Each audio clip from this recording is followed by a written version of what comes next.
You grab a protein bar thinking you're making a smart choice. High protein, low effort, gym approved. But most protein bars sold in Australia aren't functional nutrition at all. They're candy bars with better marketing. This ranked countdown exposes 7 protein bars to avoid because they behave more like dessert than fuel, and why they keep people stuck. 7. Yogurt-coated protein bars. Yogurt-coated protein bars sound harmless, even nutritious. The word yogurt carries a health halo, especially when paired with claims like high protein or low fat. But that white coating is almost never yogurt in any meaningful sense. It's usually a mix of sugar, vegetable oils, milk solids, emulsifiers, and flavoring designed to melt smoothly and taste sweet. From a metabolic perspective, these bars behave like candy. The coating alone can contribute a significant sugar hit before the body even reaches the protein layer. And the protein content itself is often modest, relying on low quality isolates that digest quickly and don't provide lasting fullness. Texture plays a big role here. The soft coating and chewy interior are engineered to dissolve fast, encouraging quick consumption without satiety. You finish the bar and still want more, exactly what candy does. These bars are especially deceptive for people trying to lose weight. They look controlled and measured, but the insulin response is closer to dessert than a meal or snack. 6. Protein bars sweetened with sugar alcohol blends. Sugar alcohols like maltitol, sorbitol, and xylitol are often used to label bars as low sugar or no added sugar. On paper, they look like a smart alternative. In reality, they come with problems.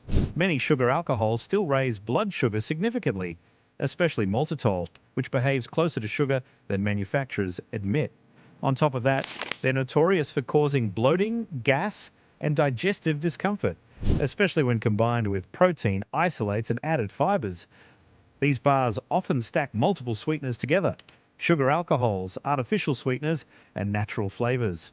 The result is a hyper-sweet product that trains your palate to expect intense sweetness from healthy foods. They don't break sugar addiction, they maintain it. And because digestion is uncomfortable for many people, hunger signals become distorted rather than resolved. 5. Crunchy chocolate-style protein bars. Bars that mimic the texture of chocolate bars, crispy layers, crunchy bits, caramel-like fillings, are deliberately designed to trigger reward pathways in the brain. These bars often contain puffed rice, crisp soy, or cereal fragments coated in chocolate-flavored compounds. Nutritionally, this pushes them even closer to confectionery. Refined carbohydrates digest quickly, spike blood sugar, and undermine the purpose of protein entirely. Protein content may look impressive on the label, but the ratio matters. When protein is paired with fast digesting carbs and fats in a candy-like structure, it loses its stabilizing effect on appetite.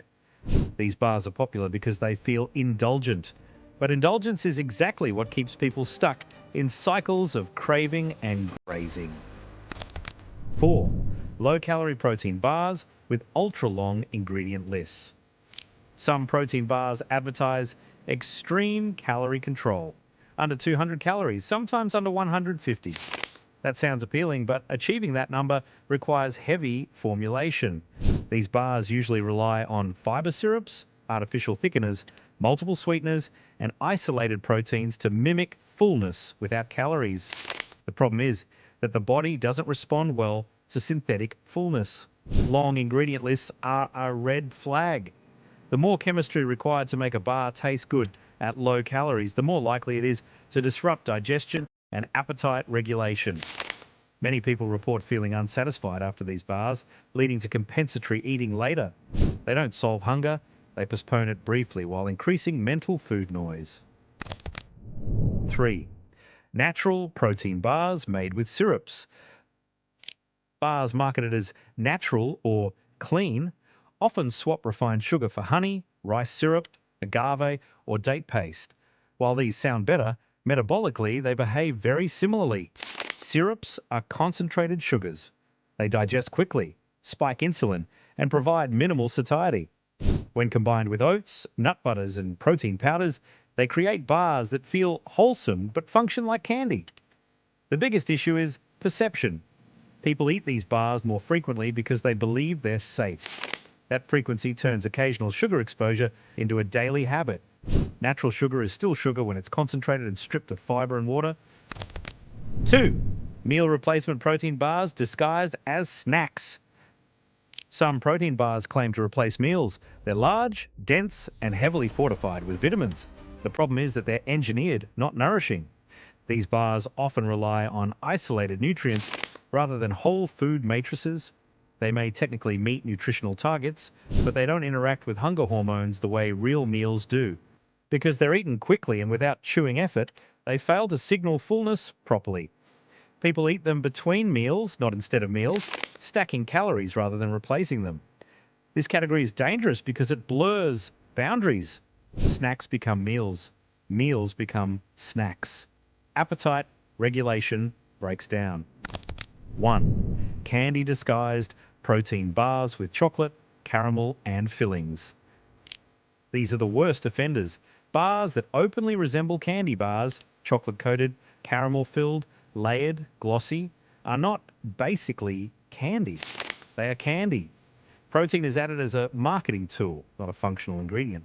The bar's structure prioritizes taste, mouthfeel, and dopamine response over satiety. These bars light up reward pathways, reinforce sweet cravings, and train the brain to associate protein with dessert. Over time, this makes whole foods less appealing and increases reliance on packaged snacks. They're often eaten daily, sometimes multiple times a day, under the assumption they're helping. In reality, they're prolonging sugar dependence. Why protein bars keep failing people? Protein bars fail, not because protein is bad, but because context matters. Protein works best when paired with real food structures: chewing, fiber, fat, and volume. Most bars remove those signals and replace them with engineering. The result is a product that looks efficient but behaves like candy. Key patterns to watch for: multiple sweeteners, chocolate-style coatings, syrups in the first ingredients, crunchy or caramel textures, extremely long ingredient lists. What actually works instead? If you need portable protein, simplicity wins. Greek yogurt, boiled eggs, cheese with fruit, leftover meat, plain protein shakes with minimal ingredients. These options don't hijack appetite, they resolve hunger. Final reality check. Protein bars didn't become popular because they're optimal. They became popular because they're convenient, shelf-stable, and profitable. Most are candy with a macro makeover. Eating them occasionally isn't the issue. Using them daily as a health strategy is.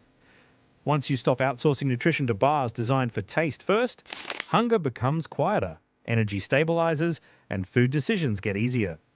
Subscribe if you want more honest food breakdowns, and leave a comment with the protein bars you eat. I read them all and use them for future rankings.